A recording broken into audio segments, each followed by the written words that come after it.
Assalomu alaykum bolajonlar. Sizlar bilan yana bir sistem magnit tajriba ko'rib chiqamiz. Unda biz demak mana bu 7-tajribani mana ko'rib chiqamiz. Buni server o'tkazib beradi. Qani server? Nima qilasan? Mana ularda demak sol. Hammasini birday qilib sol.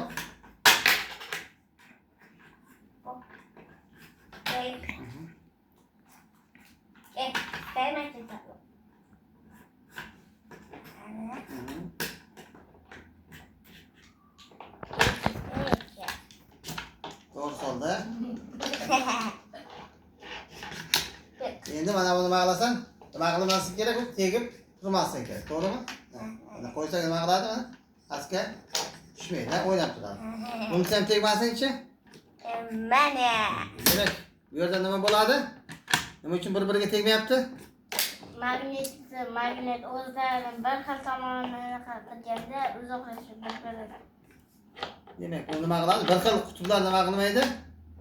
Bir-birini bilan itarishadi. Shuning uchun nima qilyapti? Bir-biriga tegmasdan turibdi. Mana bu biroz qisib qolgan o'qlar ekan. Narxlar qilsak yaxshiroq bo'ladi. Demak, bolajonlar bilan xayrlashamiz. Keyingi safar Muslima bizlarga nima yasab beradi? Tarozi yasab beradi. Xayr bolajonlar.